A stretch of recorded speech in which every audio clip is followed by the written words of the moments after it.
Well, U.S. Vice President Kamala Harris has taken her presidential campaign to Pennsylvania, one of the key states likely to determine November's election. Harris embarked on a bus tour ahead of the Democratic National Convention in Chicago, which begins today. She'll be confirmed as the party's candidate for November's presidential election there. Democratic nominee Kamala Harris touched down in Pennsylvania, a battleground state that the party needs to win again this presidential race, and one that her rival Donald Trump took in 2016. Harris and her running mate Tim Walz are still riding a wave of excitement in the early stages of their campaign. And Democratic Party supporters set out their hopes for the race for the presidency. I grew up in the 70s.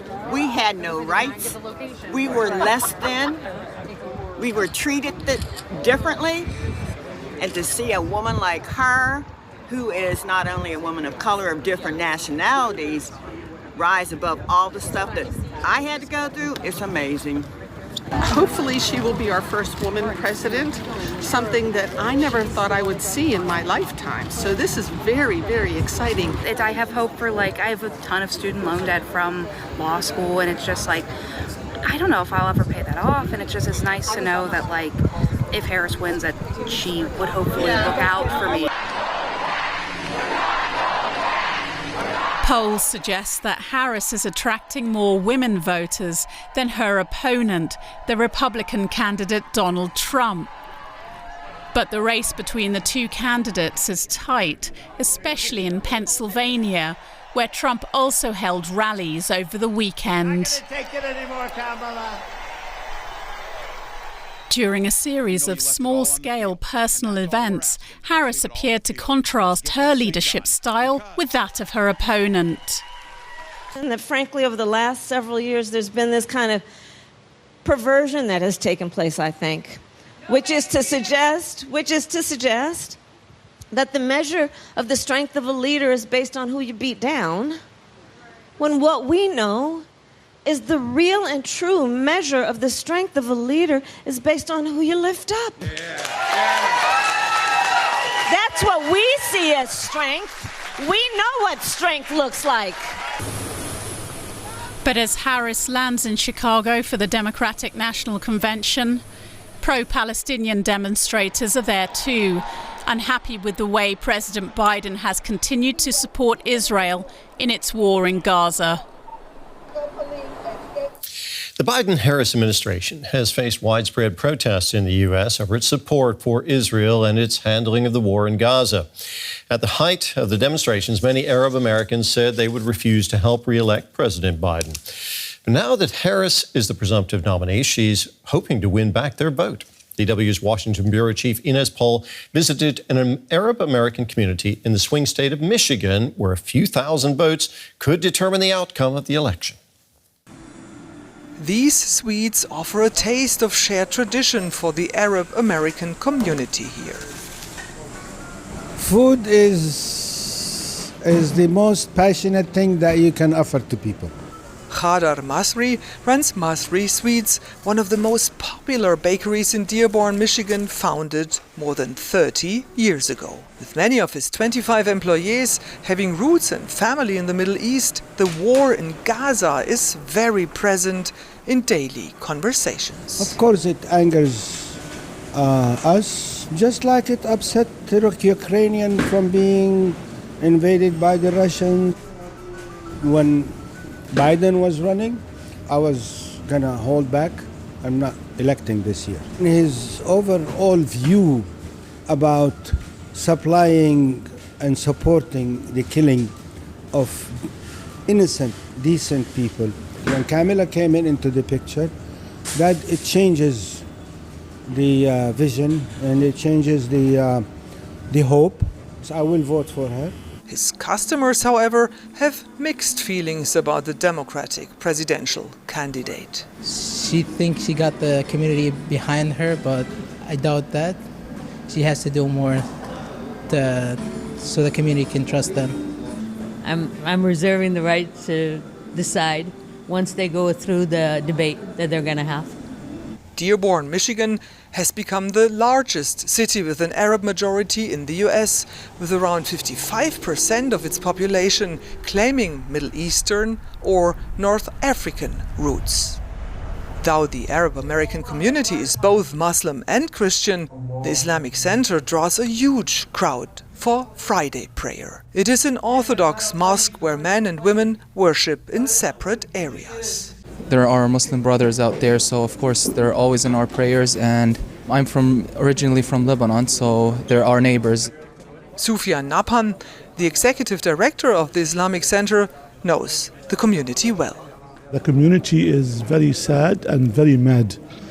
Sad for the killing of their brothers and sisters in Palestine, and also mad because, we fund, our tax money fund the killing of our families. She might have a chance. I think the majority is thinking that they are playing games. They are giving us promises and giving the Israeli weapons. Many here share this sentiment. Donald Trump has said what he would do and who he is. The Democrats, on the other hand, are inconsistent. They'll say, we understand the difficulties that are going on, and we're trying, but we really can't do anything. And that, in reality, you know and I know, is untrue. Kamala Harris has upended the presidential race and now has an edge in the polls. But here on the ground in Michigan, the race is far from over. Let's go to Brussels now, where we can speak with Ian Lesser of the German Marshall Fund. His expertise includes U.S. foreign policy. Welcome to the program. Ian, the Israel-Hamas war has reduced support for Democrats among Muslim and Arab American voters in battleground states like Pennsylvania. How is Kamala Harris planning to win them back?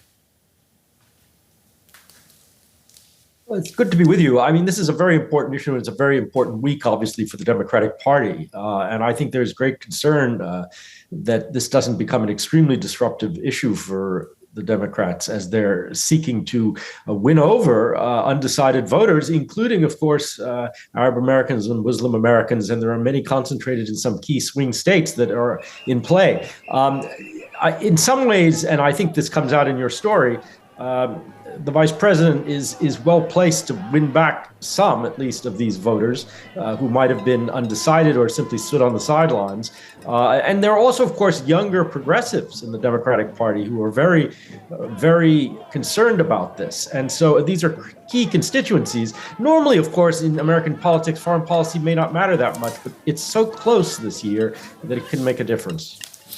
Now, Kamala Harris has presented herself as more sympathetic to the people of Gaza, but she's not mentioned any plans to curtail arms shipments to Israel, which is crucial to many Arab American voters. How likely is a change of policy there, Ian?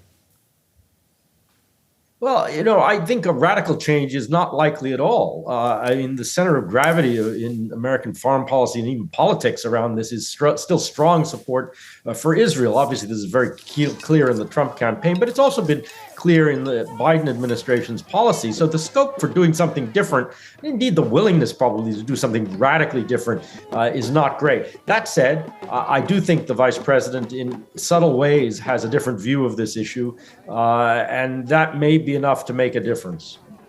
Of course, Harris is going to be up against former President Donald Trump. Remind us, Ian, of his position on the Gaza war. Well, his position is obviously, very stridently in favor of Israel. And mind you, again, this is sort of the center of gravity in American politics. I think it's almost unshakable in strategic terms, the relationship, even though there's not a formal alliance. Many people don't realize this, not a formal alliance between Israel and the United States. But in many ways, former President Trump embodies, one rather stark and extreme expression of this pro-Israeli outlook, but it's widely shared in parts of the Democratic Party as well. So the scope for any administration to change the policy is not usually great. I think lots would, any administration probably would like to see a different policy in Israel. And that's part of the key here is how much pressure to put on Netanyahu and what's possible. Okay. All in all, do you think the U.S. position on Israel's offensive in Gaza could be decisive in battleground states and perhaps even decide the election? It's so close, and there's so much flux in this very unusual election, and so many issues at stake. Is it as important as the state of the economy or the border issue or other things? No, obviously not. But in some key states, it can make a difference, and I think that is what we're likely to see playing out this week. Also, the question of how vigorous and even violent some of these demonstrations might be. You know, we think back 1968, there was a critical Democratic convention during the height of the Vietnam War in Chicago, and it conveyed a sense of chaos, which might have been instrumental in the outcome in the end, after Lyndon Johnson had decided not to run. So, you know, there is this history of concern about this, in addition, obviously, to concern about the issue itself. Ian, thanks for your insights. Thanks for being with us again. That was Ian Lesser of the German Marshall Fund in Brussels.